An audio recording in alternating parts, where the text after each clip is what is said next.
The guest on today's show is Jim Ruff. Jim is a social innovator and director of the Center for Wise Democracy.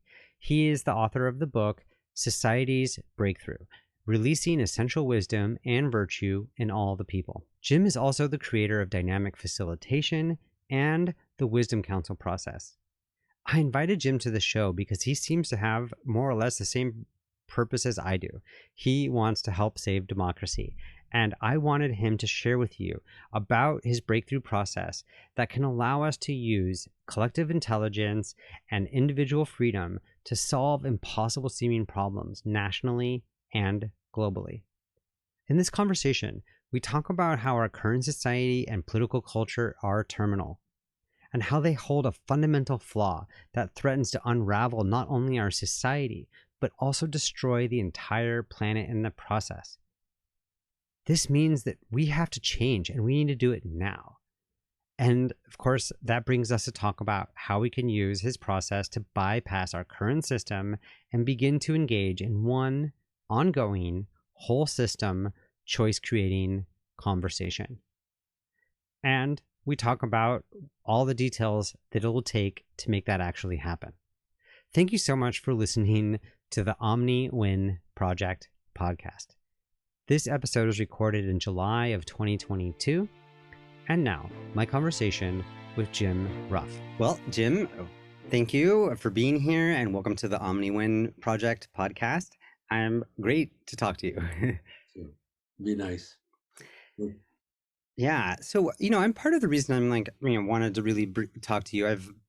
People have been telling me, oh, you need to go to Washington, go do one of Jim Ruff's classes. I've sitting on your book for a while. I kind of had forgotten that it was you. I didn't put the dots together until I was preparing, and I'm like, I have that book. So I am aware of your work for a long time, and we have a lot of alignment. I mean, you're one of the guests coming in here that's very much aligned with what I'm trying to do with the Omni-Win Project podcast, is trying to show a path for us to improve our democracy that can help us get to some sustainable future. And, you're thinking out a lot of the different angles. And so we'll get into some of your things that you're offering, but I want to actually start with, I found something, maybe it was in one of your workshops you were teaching about society is terminal right now. We're on the course to destruction. And so let's just start with, what makes you feel so sure that society is terminal? What are you tracking there that makes you realize that this isn't working? Well, we're trying to take a social contract that was written 230 years ago, 43 to 35 years ago. So, and now we're talking about the national case, and it's actually true, the global case as well. And it sets up essentially the rules of the game. So, here's this constitution. This is what we're going to check in on, see people following the rules about how we make collective decisions. And then there's the decisions we make are basically policy. And then our economics is following the rules too. So what that ends up with is a competitive mindset where we're, as individuals, competing. Or individual corporations competing, and that's not sustainable in the sense that now we've encountered the limits of our planet and of our country, really. So we can't just continue to focus on our individual well-being and maximize individual well-being as though there's this free and fair competition when we're trashing the planet. I mean, it's like trying to play football out in the churchyard and tearing the yard apart. I mean, we can't keep playing this game like mentality. And at some point we have to stop and pull back and think collectively and intelligently together about what we're doing. Are we okay with this? There isn't any overlay of collective intelligence. That's the problem. When you talk about us being in a game, like we're in one of these it's almost like we're treating our system like it's a sport. We're in a game where someone's going to win and someone's going to lose. And I think every election that comes up, I think about people watching a sports team. And the difference is when I'm watching Oakland Raiders and the Seahawks playing or whatever, and I see one of them win, I'm going to root for one side or root for the other. I'm never under the illusion that they won sports. But it seems like in our politics, the Democrats and Republicans are trying to win politics, like once and for all, we're going to finally vanquish the other side. And that it's not. And we're in this game. But even just that idea of framing it as a competitive setup, which is like built into our system, the rivalrous dynamics, as the Game B folks say, is tearing us apart. Because really, we're a team that's trying to solve a project. We all win or we all lose. Yes, yes. And so we, to me, it's our competitive system meeting the limits of the planet, the limits of our society, and there. So it's more of a theoretical thing for me that obviously this can't keep happening. There has to be a stopping and thinking, and I know it's possible. I mean, you wouldn't run, if you had any small community, just a few families in a community, you wouldn't do voting. I mean, that wouldn't be what you'd set up. You would set up a visit. We would visit every so often and talk and think. And there would be a caliber of talking and thinking that we would be trying to achieve. In other words, it isn't just exchange of information. Not every thing is, who mows the grass on Tuesday. There has to be, if they're facing problems, we're facing these huge problems. And so we need everybody's involvement and attention and creativity, and we need the whole package in order to come up with answers that can work. And we want answers that can work for everybody. We don't have that system. Right. We don't have that as a possibility in our system. It's just completely removed. And I believe it's possible to transform the existing system into that other kind of system just by adding a conversation. Perfect. So yeah, let's talk about what that kind of conversation looks like. And I appreciate your distinction about the two systems, that we can't really do solutions in the system. We're not going to get things passed. We're not going to pass the right laws. We're not going to whatever. So you have this, what might we add into the system? And let's talk a little bit about some of your ideas that. Yeah, that we can't ask, you can make the best laws available, and you can't. It isn't going to work. We can't do it that way anymore. The whole idea of those solutions that our system offers, it isn't a workable situation. So the key piece is this ability to step back and think collaboratively and creatively, and to face the problems, and to have a conversation where we come up with some kind of win-win answer that we all like. That's just basically the missing we the people conversation. The founders actually came close to that when they, in the United States anyway, and we're not talking globally yet, but they had a moment of, almost 4 months where they had a small group, 55 white guys, okay, no Native Americans, no blacks, no women, no non-property holders, I suppose, but they set the kind of thinking to they knew that they couldn't have a vote. It wasn't really going to be about voting. It wasn't, they ostensibly were using parliamentary procedure, but they knew they had to have all the delegates, they had to have all the people, actually. They needed all the states. They needed this holistic coming together. And they had a guy named George Washington who I think held space. He was basically the first facilitator, as far as I can tell, because he wouldn't accept the job of being king. And so he just held space. And of course, they went out in the taverns. They had their their parliamentary-like procedure, but everybody knew that no, we have to have unity here. We have to come to some kind of unity, and it has to be as much as possible win-win. Now, I personally think they did obviously it was a morally problematic conclusion, but that was only because they didn't keep meeting, or we didn't keep meeting as a people. There wasn't an ongoing, let's step back every so often and think together. But they did that kind of thinking once, I think, and it sort of is a model for how this can all happen in society. And so the magic sauce is the quality of thinking. If you and I can blow a whistle and everybody steps back, and we can somehow facilitate the conversation so that we're all facing the really important issues of the day, and we're being collaborative and creative and respectful, and we're seeking that win-win answer.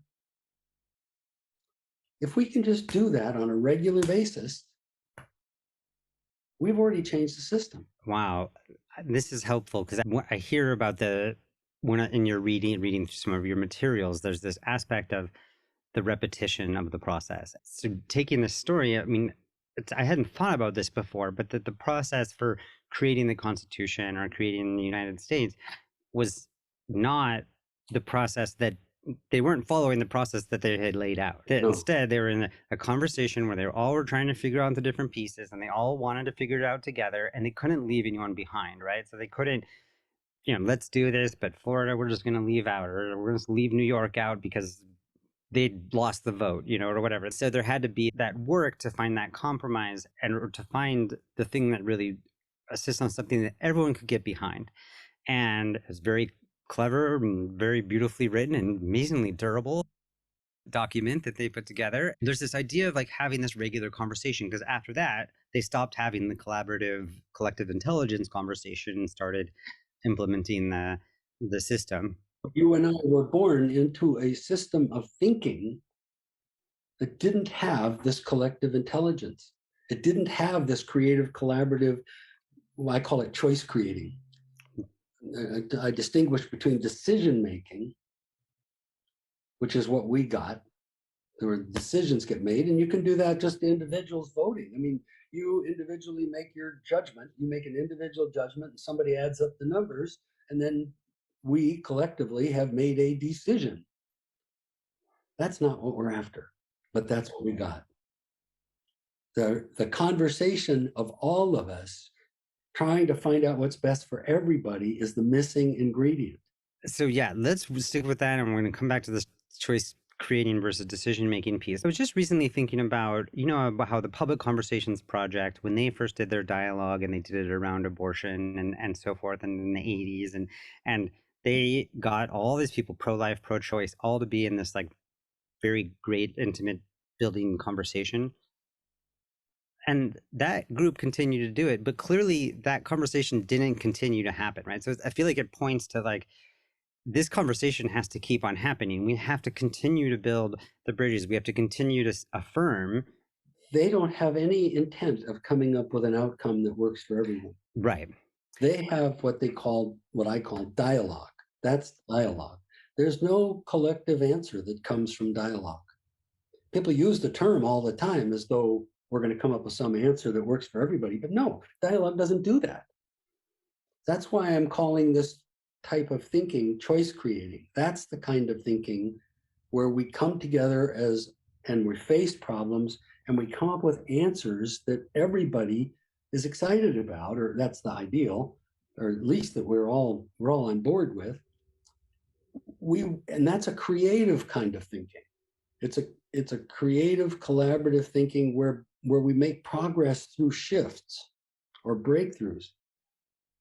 And when you have a shift or a breakthrough, it's an entirely different way of reaching unity, an answer, than decision making. Because decision making, you vote and you got everybody on the other side is pissed off because they didn't win. Right.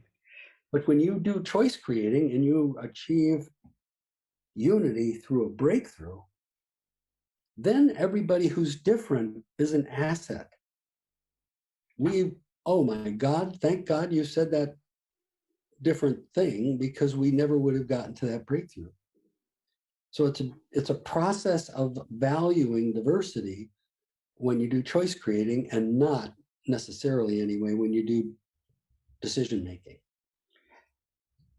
Thank you. I appreciate this distinction, and I don't know if I told you this, but I took Rosa's dynamic facilitation class. She came down here and done various kinds of facilitation models. For those who are wondering, well, what do you mean by like coming up with something that everyone can get behind, this choice creating process? For those who've maybe never even thought of this, can you try to paint a picture for us about what is possible or what it looks like to take people through a choice creating process rather than a decision making process? Well, yeah, so I didn't do this, but they did in Austria. It's a fun example. They wanted to have they wanted a citizen involvement process on choosing for the city of Bregenz what to do with the center of town, which was currently a parking lot. And there was a development project to get that to happen. And so they randomly selected, I think it was maybe 16 or so people from the community. And then you dynamically facilitate them to face this issue and hear the proposal of the people trying to developers. And basically what the group realized, what we do is have everybody talk, and we hold the space in a way in dynamic facilitation so that everybody's okay and everybody's safe. And whatever kind of, that way you can start trusting what's bubbling up. In other words, what your mind is presenting to you. It isn't, you don't have to work with your ideas that you already have. You can just kind of trust what's coming. And then the group can kind of come up with its own sense of things. And at some point, people said, well, wait a minute, this what we want, they have a shift. And I think the shift was, in this case, what we want as the citizens of the community is we want to be closer to the lake. There was the city, and then there was a road and a railroad, and then the park and lake was over there. So the city was separate from the park and lake. So we want this project to bring us closer to the lake. And so that was their breakthrough, was that this project should be doing that. And one of the ways they suggested that it could do that would be to move the first floor of the project up to the second floor. And so have that be the main level, and then have the rest just flow out on over the highway to the lake. So you could just walk down a set of stairs to the lake. So anyway, when they presented that, the Wisdom Council, this randomly selected group, presented it to the community, which in this case was just the developer and the mayor and some city council members and that sort of thing. Everybody looked at one another and said, yeah, that would be better, even the developers. So it was like it was like a win-win-win-win-win. We're all on board with this. We don't have to fight. We don't have to have this fight over yes, no against this project, which is our normal process. We could just all by acclaim say this is what we're doing and try and work on that. And that's really the idea, is how do we add that part of the conversation that's missing for all of this stuff about abortion, about this is the role of the Supreme Court, all these things. And if you and I can somehow set up this conversation using the Wisdom Council process, which involves the random groups and the dynamic facilitation, well, then there's a prospect of the whole system coming to unity about what we need to do. And what truth is, for one thing. We can't even talk about truth today, but here's a way that truth can emerge. Oh, we all know it. Here's our story of what's happening, and here's what we want, and here's our strategy of how we want to get there. And then when the wisdom council, in this case, this randomly selected group, walks on stage and presents. They share a little bit about who they are. They share a little bit about the what their struggle was and what the answer, how they came to it. And the audience then turns their chairs and they talk and they go, yeah, why are we doing this? And so in very short order, you and I, by changing the nature of the conversation from decision making to choice creating, we've set up the prospect of us all being collectively intelligent together. And we haven't even changed the system. We've just, I mean, we haven't made any ostensible changes. We've just added a new conversation, which in fact does change the system. Thank you. I appreciate that, and I love this example, and because I think it's a good concrete, like it's a good concrete example of this. But I'm going to see if I can unpack some of the thing or some of the words you're using in your process. And so I'm going to try to describe your process and tell me if I'm getting it right. So a wisdom council is a random selection of humans from the population, and they are presented with a question that's an open-ended question, something to the effect of, what do we want to do with this parking lot, or what do we want to do with this, as opposed to, here's a bunch of menu options that you can choose from, or here are all the proposals and which one do you like the most, and upvote them or downvote them, but actually just very open-ended, let's see what you think, come up with. Yes. And then the dynamic facilitation process, instead of trying to get them through a process, it's very much having each person kind of speaking and gathering and talking and sharing. And it's all, the facilitator is making sure that every person is thoroughly heard. And in this process, some collective intelligence emerges from this. And after doing it for a number of days or a while, they come up with something that they're like, yeah. And part of what happens in that is that in that collective intelligence, by sort of not having all the predetermined choices, they're able to come up with a total lateral move that was different than anything that any politician or developer could have thought of on their own. And then it's shared with the public and so forth, and they get a chance to see what they think. But oftentimes, given that this is by definition diverse random group of people, they came up with something, it makes sense for the larger audience. And is that a pretty good description there? It's very good. And if you, it really is, and then the process continues. So you randomly select a new group, and then you randomly select a new group. So really, the conversation we're talking about isn't so much what goes on in the little wisdom council groups, but in the whole system. So the whole system is in conversation now. Then the little wisdom councils that we randomly select, they facilitate that whole system conversation. And if you, for instance, so we do our best to try and keep the spirit of the small group and in the large system.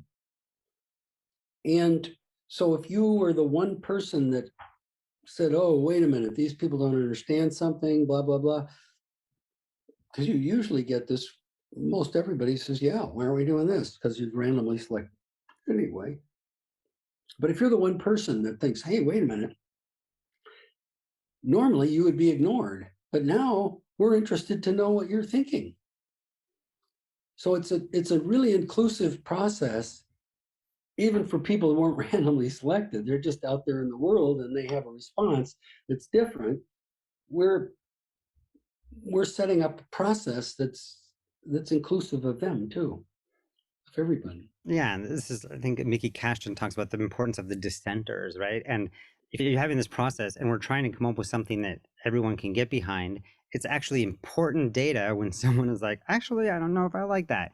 Cool. You're important too. We want to include you. So instead of just being the person that has to rail against the thing because they didn't get their voice heard, that voice then gets integrated into the whole system. Yeah. Yes. No, that's right.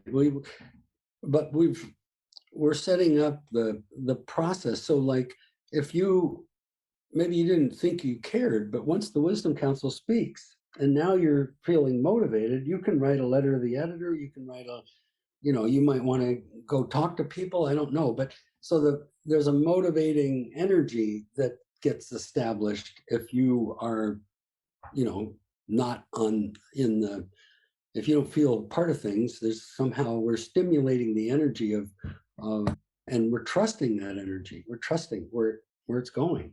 And just to clarify, when you talk about the repeating of the process, in the next round that we pull together a wisdom council from the city, let's say, they would be presented with a different topic. So it's not like we're going through the parking lot again and again. The next time they could talk about whether to build the train or something. I don't know. Yeah.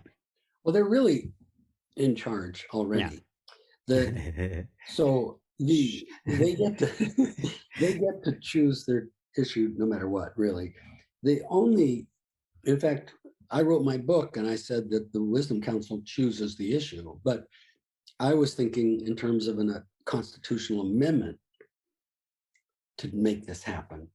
Now we've realized, it's the magic sauce here isn't that it needs to be a constitutional amendment.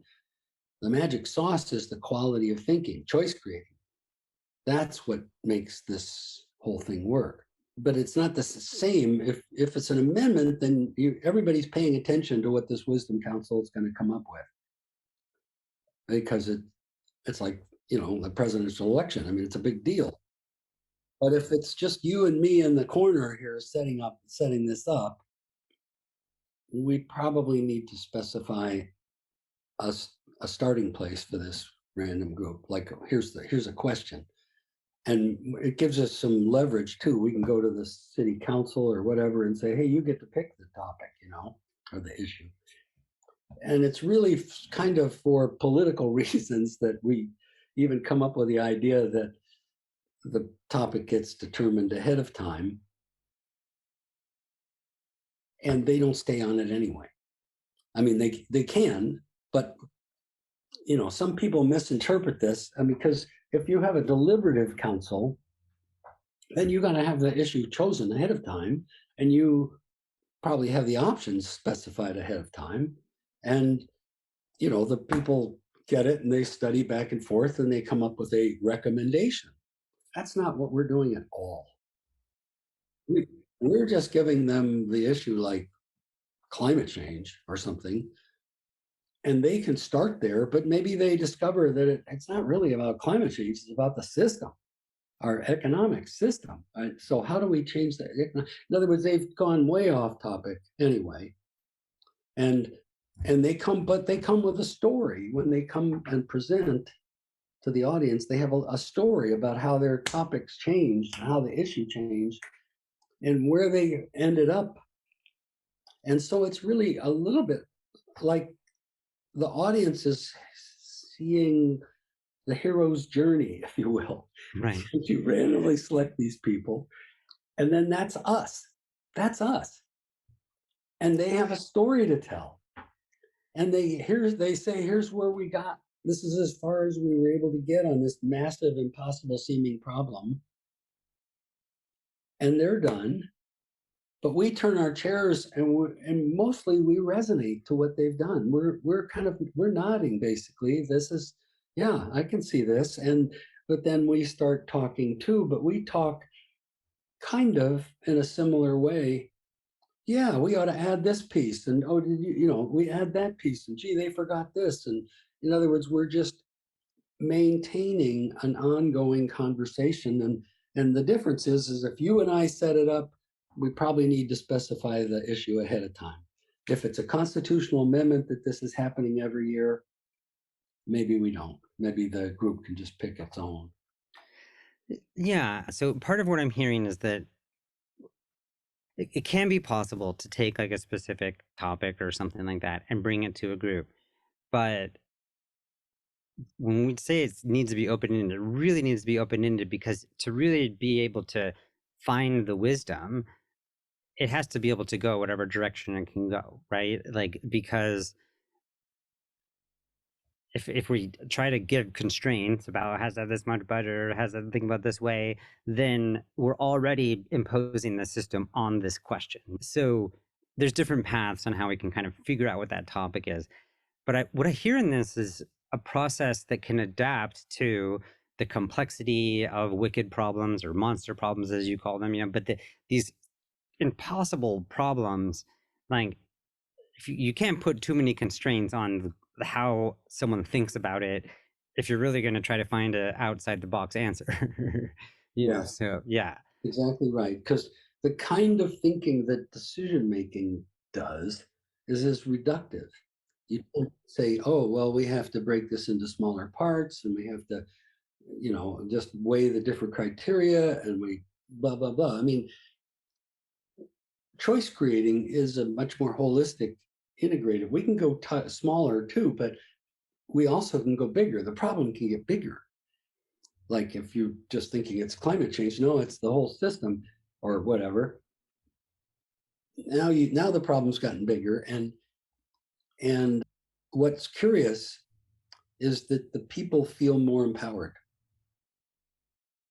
Even in other words, we're following energy, and the energy goes somewhere, and each time it makes a jump, people feel more empowered. Whether the problem's getting bigger or smaller or whatever. It's kind of curious. Oh, I can imagine though that yeah, just being able to, I mean, even really just have agency of like, here's what I'm thinking about this, and I'm realizing that there's something else going on here. Like the ability to even say that and to let everyone go, oh yeah, it is really about that. That vibration is an important part of this. So there's something about the goal here, right? Of course, for you and me, is to get these kinds of things out there more, right? So part of my question is like, how are we going to actually make this happen? Like, what is it going to take? And a specific one that comes up for me is that in dynamic facilitation, there's something that there's a it's a skill set that's very requires like some intuition and a lot of high level of empathy and so forth. And so one of the questions I have is how do we get more facilitators that could hold this kind of space? See, that seems like one of the interesting hard limits that we get to run across. Yeah. Well, the way most people think we're going to go get lots of small wisdom councils in different cities and different places, and then the next level will get it, and then the next level will say they want it, and that's kind of what's happening in Austria. I'm thinking the opposite. Our global situation is a mess. I mean, it's terrifying. Same with the national. It just takes one wisdom council process, one facilitator, or two or some small number. We're talking about one conversation at the global level, say, and then I think all the small cities and counties and whatever are going to say, hey, I want that too. But we've been trying to go the other way is hell on earth because it's each to sell it first to a city is a big deal. To just start it globally, well, there isn't anybody to resist. I mean, well, we really just need money at this point. We need money. We need media support. We need a few people that get it, how important it is and what we're doing, and some DFers, a few dynamic facilitators. But so my approach is not so much to build this big network of DFers because I tried that. I mean, I've been doing that for a long time, and it's hard. People walk out the door and they want clients, and there isn't enough energy out there to get them to get, they can't earn a living, whatever, and so they go and get a real job. I I want to me the answer here is to just get enough of us with money. So we need to get it started, just the project started. And I think then people will be interested in dynamic facilitation and starting to realize, oh, this is a different way of being in the world. This is a different kind of, to live this way is so completely different because you're not held by the vision of the founders, for instance, in the United States. We have a certain, they set up a thinking process, which was cool, based on the Enlightenment, kind of with rational thinking is the ideal, and critical thinking, and these are good, this is great. But there's more kinds of thinking than that. And we have to, there's creative thinking and transformational thinking and on, and that we're contained in this box of thinking. Here, they sort of had their meeting and decided how we were going to think into the future. And no, we can't do that. That way of thinking isn't enough to deal with today's problems. Not enough to deal with today's problems, as for sure. So I want to unpack this because this is actually, I enjoy the moments when I get to have my edge conversation with your edge conversation, and so trying to think about how do we get the world to start using this, and one approach that crosses my mind is for me to go talk to my local Oakland city council representative and see if I can get him to do it in just our neighborhood, right? And then maybe I can get the other districts in the Oakland City Council to be interested in it, and maybe we can then get it part of Oakland. And then maybe Oakland would be excited, and then San Francisco would want to do it, and then Cincinnati would look at it and go, whoa, we should do that too. And then all of a sudden it starts spreading, and that's one approach. That's like the 30-year approach, right? Like that's if I wanted to just build this slowly for the rest of my lifetime. Maybe by the time I'm 80, I would have a national attention. The other approach, let's have like a reality show. I mean, like let's get a super high profile process where we get the random selection of folks, and it's they go through the process and they come up with something, and it's high profile, it's produced enough that it's actually getting in, breaking through the noise, and people go, oh wow, I want that. And then all of the cities or states and can say, okay, why are we not doing something like this? This is a better idea.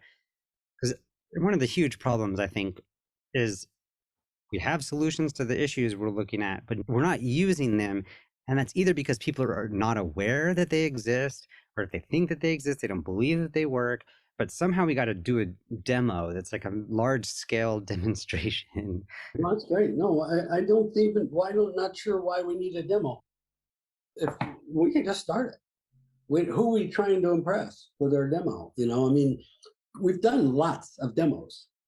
Many demos. I mean, the one I told you about. I mean, Austria has adopted the Wisdom Council process in 2 of its states into their constitution. And they're doing a national demo right now. So the demonstrations, I like the process. I mean, I want that to happen. Good. And that's kind of what we did. We did some demonstration projects, and they've picked it up. Mostly it's happening in Europe now, Germany and Austria, and possibly in Santa Cruz. All 5 county commissioners supposedly are on board with trying one this fall, so we'll see. But all of that is inside the box. Makes the box better. And as soon as people realize it's going to take us out of the box to another system, there's a danger of them pulling back. But if we could get some funding, I don't know, crowdfunding, I'm not sure, and just start it nationally. I don't want to do this. I mean, I want other people to get this and go, holy smoke, we'll take it off your hands, Jim. That'd be great. But I'm just realizing that's a slow path. If we could, and my real ideal would be to find a group, and I think I've found one, of rich young people who have time but don't have meaning. And I think they would love to hear about this and to become the group that did this, that set this up. Because the money is a big deal, and we need to get younger people behind it. And I think that as people they got trained up, if we had a tight group like that, they could really, I mean, it would be exhilarating, I think, to be working on something this, it is exhilarating for me, but it should be for them to be working on something that really has the prospect of transforming saving the world for one thing, and transforming it to be something that we can begin to thrive in again. I mean, our population, supposedly, what I read is that we're 8 or 9 billion people, and our planet can sustain something less than 1 billion people. So we have a real struggle coming up here, and we know how that's going to work out if we don't get intelligent fast. So to me, we need to start the process soon. I'm going to see if I understand the distinction right here. I was seeing a demo, but really, when you say like, actually, let's just do it. The difference between the demo is really kind of one-off, high-profile thing, but the actually just go ahead and just starting to do this is doing it at that high level, like large scale level, but then continuing to do it. So we just every month we keep on coming back. So I just really appreciating the reminder that this cycle of it is so important, right? That we have to, and then again, and then again, and again, and again, and again. And we're not trying to get to some fixed outcome, or we're just okay, good, we did, we solved it, done. And I think the part of your proposal is that this would be that could be parallel to whatever the existing structures, or it has to be really. But the real trick then is just that we can get we can get the 20 people together, we can have the conversation, we know that could happen, but no one's going to know about it, right? And it has to sort of be seen enough for it to really get people's attention. How much would it take, you think? I wish somebody would sit down and figure it out exactly, but I mean, I wave around $3 million, something like that. It isn't that much, really. I Yeah. mean, what do we? I mean, except a lot of us are volunteering time. We should be paying. The people are. A lot of the people should be paid. Our coffers are empty right now. That kind of thing. But we have to fly people to one location. We have to go through this random selection. I bet we could get a volunteer organization to do the random selection, a Gallup or I don't know what, one of these polling outfits. The expenses aren't that big. If we had a media partner, if we had young people from one of the social media companies, for instance, if they could get behind it,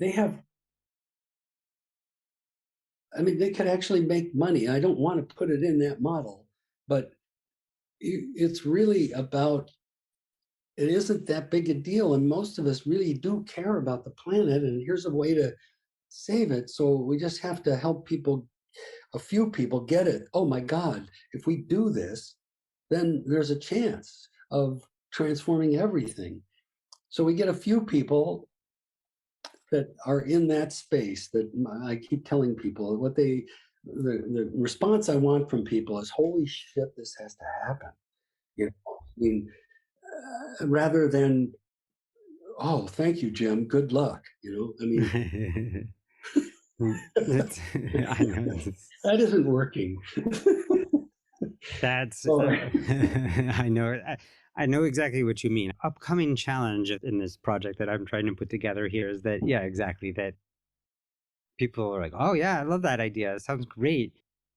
Tell me about it later when it happens. I'm like, well, no, this is going to have to be a collective effort. And I love this dream about it. Like, how do we really get this to happen? So I'm just really thank you for engaging in this within that level with me. I was thinking about this last night with my sweetie, and I was like, yeah, like, I don't know, but $1 million, like, again, it's like not that much, 3 million for sure. Like, this isn't like a high tech, high resource thing. And we do need to somehow figure out how we can start creating this future. Really, what we're doing is we're creating the process that holds the future in a certain way. I mean, that because there's it's all process. Everything's process. You're trying to think about solutions, whatever. We're not really like the solutions that we have to, or that we can offer are just processes that are not, they're not fixed solutions. They're just ways of lubricating the system here. Call it a holution. Holution. Yeah. Oh, thank you for that. I was Yeah. meant to ask you about the pronunciation of holution. Yeah. Thank you. Call it a holution because it's not a solution. Like there's a whole set of solutions out there that people are working on that I have to hold myself. I mean, they are imagining that it can change the world, but to me, it's so plain that they can't. In other words, just this whole big movement now, lots of them around. If we could just get you to have we consciousness and then get a critical mass to have we consciousness, then everything's changed. No, everything isn't changed. We're still in the same system. And it doesn't, like a definition of a system, I think, is that if you change all the elements of the system, you have not changed the system. And so, but there's so many people thinking about this, critical mass phenomenon and the higher levels of consciousness and so forth, and somehow that translates to collective consciousness. I don't think that's true. To me, that what we have to do, there's a lot of we's. One we is just us. Just us have to facilitate all of us into one intelligent, it's like a new evolutionary leap, we the people that can say, oh, well, let's set up a system that works. And that conversation, that possibility, the demonstrations that we've done, the many projects, probably over 100, are to show that it works. I mean, this does work. So it's just that it's kind of hard for people to say, oh my God, it's the system, or oh my God, it's the process. They don't have that process awareness. So they think, oh, how did we get those people together? Oh, wasn't it a miracle that we got such great people together?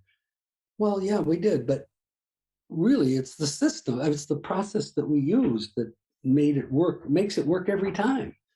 And not seeing that. And so you do a demonstration and people aren't prepared enough to see that that what we're doing, they can't really understand it yet.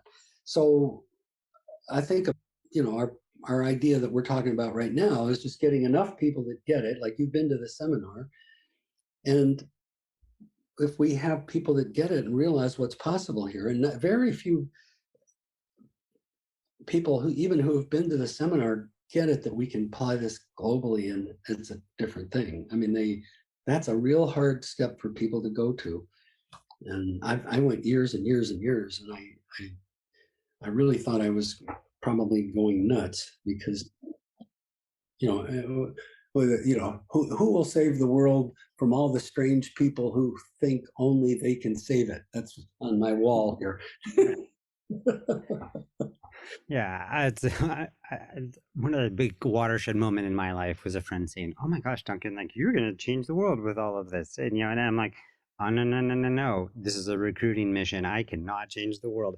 This is a collective process here." We're facilitating. We're facilitating, and just as one facilitator, and you're doing that right now. One facilitator can facilitate a whole room full of people to a higher level of thinking. It's amazing. It's a systemic thing. And all we need to do is go to Radio Shack and get an amplifier so that one person can facilitate the whole global system. I mean, that's the model of change, not the model of change of just, you talk to your neighbor and your next neighbor and you get a network. And I mean, that's an important model of change, but we're in desperate shape, and the model of change that is far more quick acting and more effective is this facilitative model. Yeah, I don't know.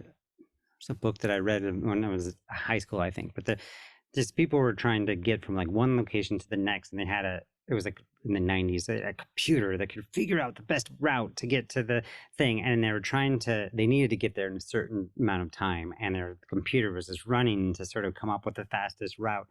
And they were like, just put a straight line in there, tell it to do a straight line, and cool, we'll get there. And it's like, wow, that means we're gonna have to go through some really crazy stuff. And what I hear is that our system right now is kind of using like this laws and structures and like, let's do the amendments and the votes and the process, the whole bureaucracy is trying to figure out all these things.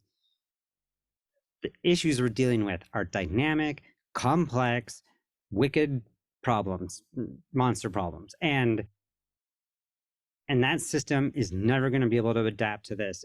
Won't be able to address that. So part of it's just like bypassing it, and then this process that you're offering, kind of like different than our current system, but even different than the deliberative democracy, and different than the citizen assembly, is a dynamic, complex, nuanced process that can match that. And that's where the cycle comes into, okay, here's something we figured out, and here's something we figured out. I mean, I just like pulled up this like definition of like the wicked problems here, and it's like every problem is a symptom of another problem. Like there's not going to be any end, there aren't going to be any final solutions, not going to get to the final outcome. There's not like the one answer, there's many different answers. There's not going to be a stopping rule. We'll never know when we're finished with the problem. And so in order to deal, any of the big issues, climate, immigration, guns, justice, police, global trade, guess what?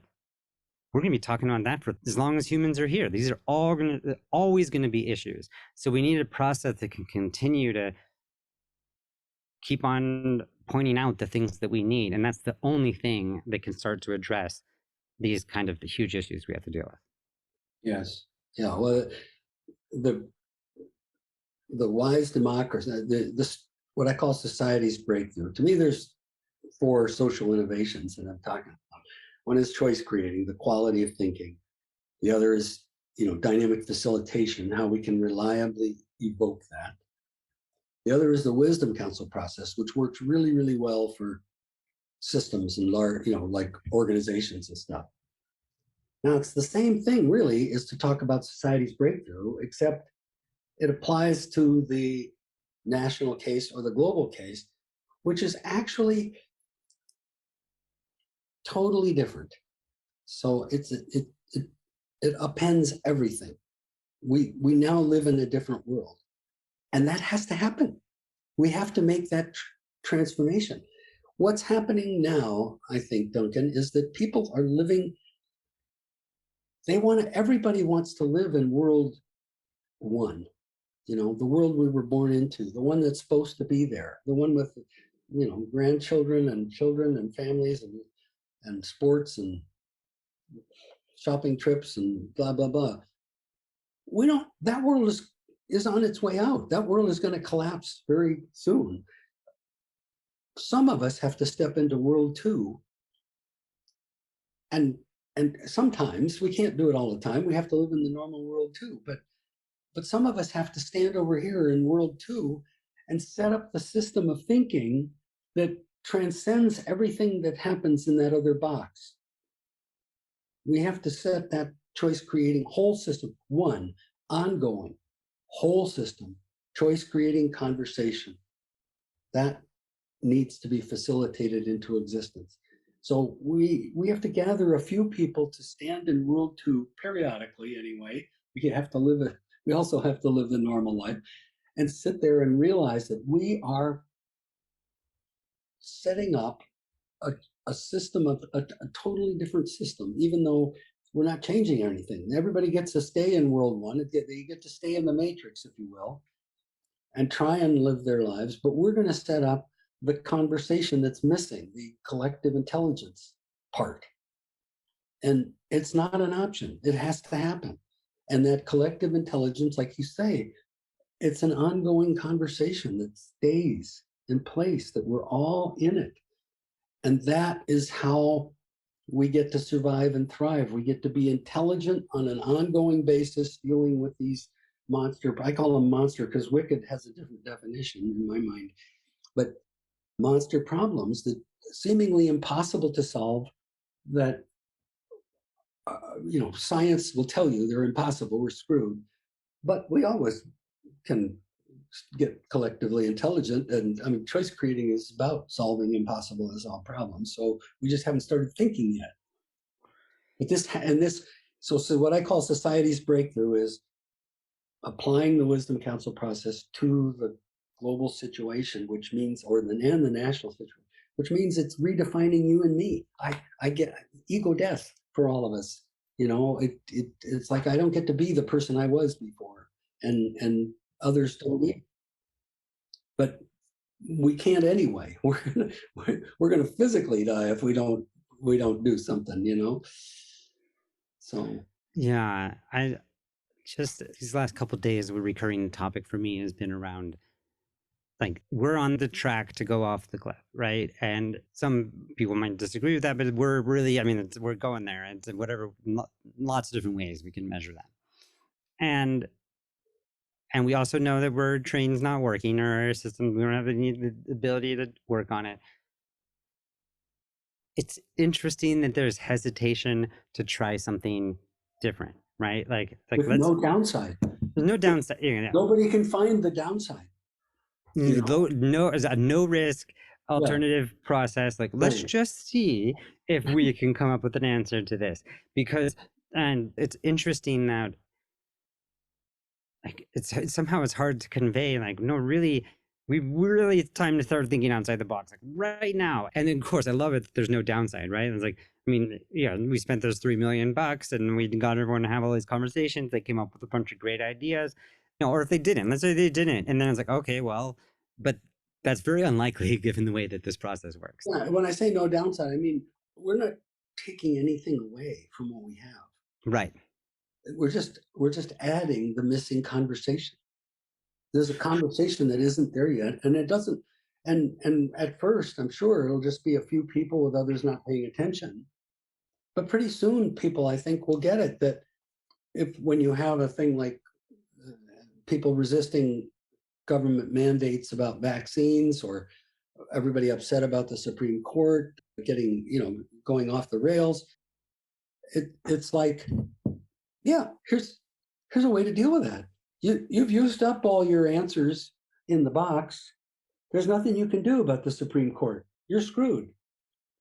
But here's an answer. This can transform the whole mess. And same thing with the COVID mandates and everybody upset about the mandates, whatever. Here's a way to deal with that. We can start talking and come up and we can tell government what to do. It's just that we're offering such a big set of goodness and benefits and whatever that people just dismiss it. They can't imagine it can be really that good. So what I'm trying to find is people like you, a few of us that could stand there and go, oh shoot, this has to happen. And then, I mean, we got lots of observers and lots of good luck people, but we just need a few that realize this has to happen, and then we just do whatever it takes to get it to happen. Yeah, absolutely. Because then part that I look forward to is like the dream is when people are like hearing something from some politician or someone saying, no, I came up with the answer, and being like, come on, man. How many people did you talk to about this? Did you do the process where everyone, all the stakeholders got to be involved? Or if, any piece of legislation that citizens be like, hold on, this sounds like it's only going to be serving part of our population, and we don't want those kinds of solutions anymore. Or to say, holy cow, this would be a good thing to use for the wisdom council process. Like, hey, let's do the wisdom council for this, because this is really hard nut to crack. We don't know what to do with it, because the tenor now is, oh, it's all broken. We don't really know what to do. And so anyways, I'm on board with getting this message out there. You're on board with getting this message out there. Everybody wants this conversation. Yeah. I mean, they're desperate for it. And so when there's no collective thinking process, right now. It's just these competing special interests making money from the media, politicians, whatever. But the collective thinking process, if you and I can somehow facilitate that into existence, even though it's really, really small at first, it seems to me that when you get a big issue, you can go to the government and say, hey, you want to deal with this resistance to the vaccines or whatever? Just, you know, let's take your issue. We'll take that issue and we'll work with it. Here's a way. If the randomly selected group comes up with some answer that we don't even know what they're going to come up with, but they're going to come up with some answer that's people are going to nod to, and it might involve reworking the whole nature of the Constitution in that way. I don't know what it would be, but they're going to come up with something, and people around are going to go, yeah, why aren't we doing that? And the Supreme Court could notice that, like, oh, wait a minute, do we want to follow the dictates of we the people that existed in the 18th century, or do we want to follow the dictates of the people that existed now? Right. Exactly. Or just getting us to be very clear that the system is inadequate and not going to do the trick, and understand why that is, right? Like, it's really not working. This is why it's not working. We have other options. Jim, there's something you said there about, like maybe new into this or relatively new. So that was a question I was going to ask. So, you've been at this for decades, and I'm, jumping into the fray, at least in a more public way, trying to bring awareness to what's possible here. So I'm like, okay, first thing we're going to do is just kind of weigh out all the different options that are on deck here, and then, figure out what are the questions that are still out there and where are we stuck and like, how are people needing to grow? And then, the next layer of this project will be, cool, so we have these different options. How might we like start, like, I'm looking forward to putting people into conversations with each other, and and we were talking before, like, it would be really great if you and some folks from the game B that are recognizing that we have rules of a game that are going to kill us, and they're trying to think about the rules of the game.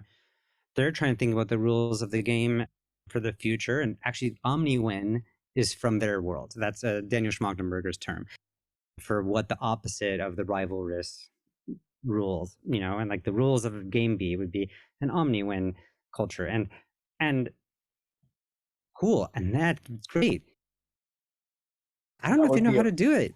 Fantastic service if you could help bring this to the Daniel Schmachtenberger philosophy people, the radical, what do they call them? Radical something. I mean, there's like the liminal, they've been kind of, people call them the liminal internet. There's the intellectual dark web is kind of what that world there of all these people that are trying to think about, use heterodoxy as their thinking, right? Like, how do we have not orthodox thinking, but understanding the different perspectives? And it's a tight little world there, though, where they're all kind of talking to themselves a bit. So I'm excited I really want to do some of this bridge building, and That would be very helpful, because I don't have enough of a momentum on the society's breakthrough side. Now the momentum is happening in dynamic facilitation and these other things, but not on the society's breakthrough side, which is where I think that's what I'm putting my energy into for the rest of my life. I think is society's breakthrough has to happen. wow, yeah. Wow, Jim, thank you so much for this. And I can tell this is just the beginning of many conversations. So thank you for doing the work and for putting your in time and energy on the line to really like get this out there. And thank you. Okay, good. Thanks, Duncan. Appreciate it.